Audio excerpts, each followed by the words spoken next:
வணக்கம் மக்களே, welcome to FDFS with Mohi. So இன்றைக்கி நம்ம ஒரு Tamil suspense thriller movie release ஆகிருக்க ஜென்டில் உமன் படத்தினுடைய ரிவ்யூ தான் பார்க்க போகிறோம். இந்த படத்தை லீட் பண்ணியிருக்காங்க லிஜமோல் ஜோஸ் அவர்கள் அண்ட் லாஸ்லியா ஹரிகிருஷ்ணன் அவர்கள். இந்த படம் பார்த்திங்கன்னா இயக்கியிருக்காரு ஜோஷ்வா சேதுராமன் அவர்கள்.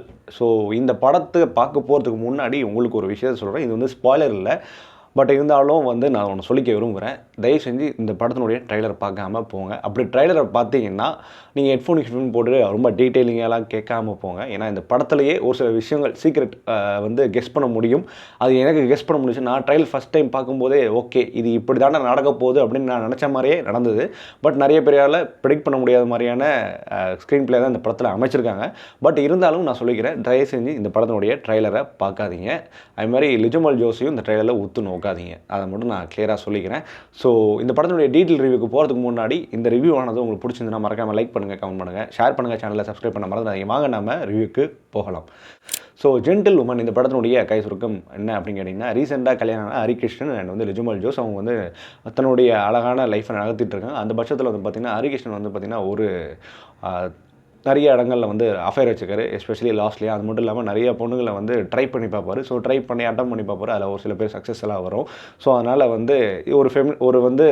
இவரோட கேரக்டர் இந்த மாதிரி தான். ஸோ இவர் ட்ரை பண்ணுவார், ட்ரை பண்ணி விழுந்தா லாபம் அப்படின்ற மாதிரியான ஒரு கேரக்டர் இவர்.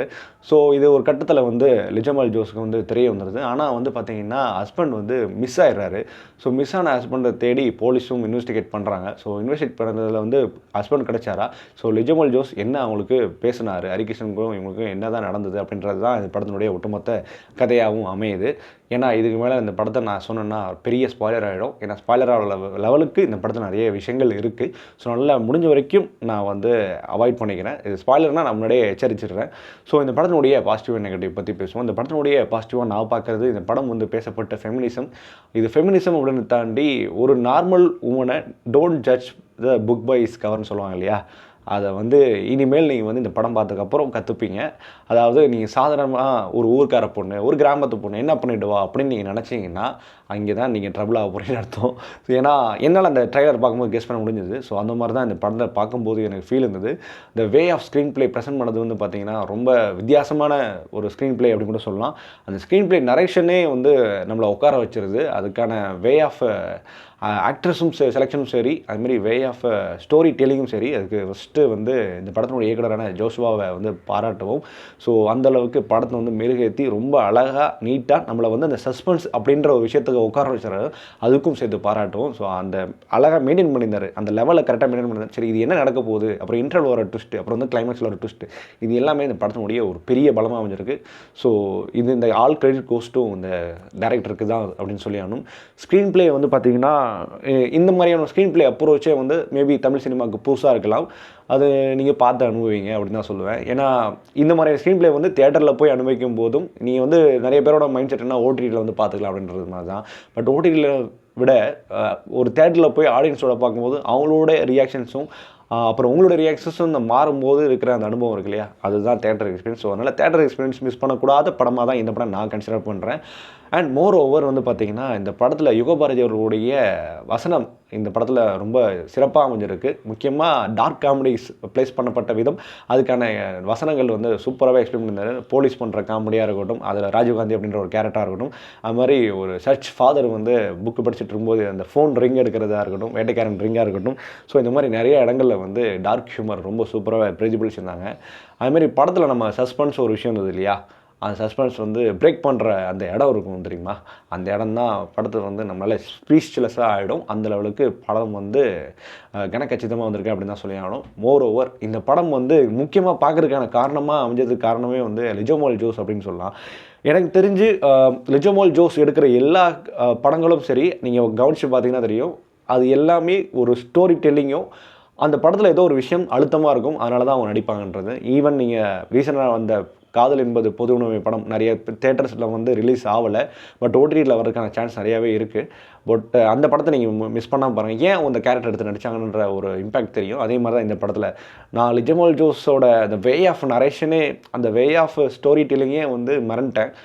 அண்ட் ஒரு கட்டத்தில் அவங்க பேசுகிற அந்த மலையாள வாசனை நம்மளுக்கு மறைஞ்சு போயிடுது. இந்த ஸ்டார் படத்தில் சொல்லுவாங்க தெரியுமா, பாரதியார்னு மீசை வச்சா தான் எவன் சொன்னா, பாரதியார் மீசை இல்லாமல் உன் நடிப்பில் நல்லா காமிச்சனா அந்த மீசை எல்லாரும் மறந்துடுவாங்க இல்லையா, அது மாதிரி தான் அவங்க நடிப்பில் காமிச்சனால அவங்களோட மலையாளம் ஸ்லாங் வந்து நம்மளால் மறக்கடிச்சிடுறாங்க. முக்கியமாக அந்தளவுக்கு இன்புட்டான நடிப்பை சூப்பராகவே டெலிவரி பண்ணியிருக்காங்க. ஸோ லிஜமல் ஜோஸ்க்கு வந்து பெரிய ஹேட்ஸ் ஆஃப் சொல்லிடுவோம். அண்ட் வந்து லாஸ்ட்லியாக இதுக்கு முன்னாடி இந்த மிஸ்டர் ஹவுஸ் கீப்பர், அப்புறம் நான் முன்னாடி வேறு ஒரு படம் பண்ணியிருந்தாங்க. அந்தளவுக்கு கூட நான் அந்த படத்தில் வந்து அவங்களோட நடிப்பை நான் பெருசாக பார்க்கல. பட் இந்த படத்தில் கரெக்டாக மெச்சூர்டாக அந்த படத்தில் ஆக்டிங் ரொம்ப அழகாக ஹேண்டில் பண்ணியிருந்தாங்க. ஆனா அப்படின்ற கேரக்டரில் அது கரெக்டாக வடிவமைச்ச மாதிரியே அந்த படத்தில் அந்த கேரக்டர் ரொம்பவே உள்வாங்கி நடிச்சிருந்தாங்க. ஒரு முக்கியமாக மெச்சூரான ஆக்டிங்கை நான் பார்க்க முடிஞ்சது. ஸோ அதுக்கு லாஸ்ட்லியாவுக்கு வந்து பெரிய கங்க்ராச்சுலேஷன் சொல்லிக்கிறோம்.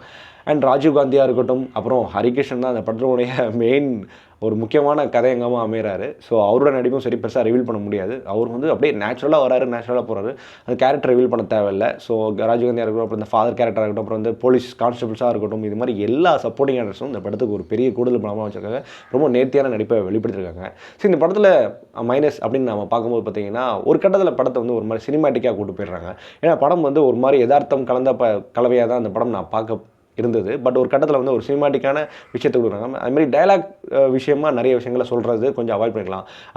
லைக் ஒரு ஆர்ட் ஃபிலிமில் வந்து பார்த்தீங்கன்னா, ஆர்ட் ஃபிலிமுக்கும் நார்மல் ஃபிலிமுக்கும் பெருசாக வித்தியாசம் இல்லைங்க. ஆர்ட் ஃபிலிம்னா டயலாகை பெருசாக விவரிக்காமல் விஷுவலாக காட்டுறது தான். ஸோ அது மாதிரி இந்த படம் வந்து நிறைய விஷயங்களை விஷுவலாக தான் காட்டிகிட்டு இருந்தாங்க. ஒரு கட்டத்தில் வந்து டயலாக்ஸ் நிறைய பேசுகிறதுனால கொஞ்சம் என்னது சினிமாட்டிக்காக போயிடுது. அது கொஞ்சம் அவாய்ட் பண்ணிக்கலாமோ அப்படின்னு தோணும். இது மற்றபடி பெருசாக எனக்கு இந்த படத்தில் எந்த ஒரு ப்ராப்ளமாக எனக்கு தெரியல. ஸோ மொத்தத்தில் இந்த படத்தை பார்க்கலாமா வேணாமா கேட்டிங்கன்னா, கண்டிப்பாக இந்த படத்தை தேட்டரில் போய் பாருங்கள். அந்தளவுக்கு படத்தில் நிறைய விஷயங்கள் இருக்குது, நிறைய ட்விஸ்ட் அண்ட் டர்ன்ஸ் இருக்குது. நீங்கள் எதிர்பார்க்காத நிறைய விஷயங்கள் இந்த படத்தில் இருக்கும், அரங்கேறும். ஆக்சுவலி என்னை பொறுத்தவரைக்கும் இந்த படத்தை ரொம்ப இறங்கி அடிச்சிருந்தாங்கன்னா ஒரு ஏ சர்டிஃபைட் படமாக வந்திருக்கும். அதை பண்ணியிருக்கலாமோ எனக்கு தோணுது.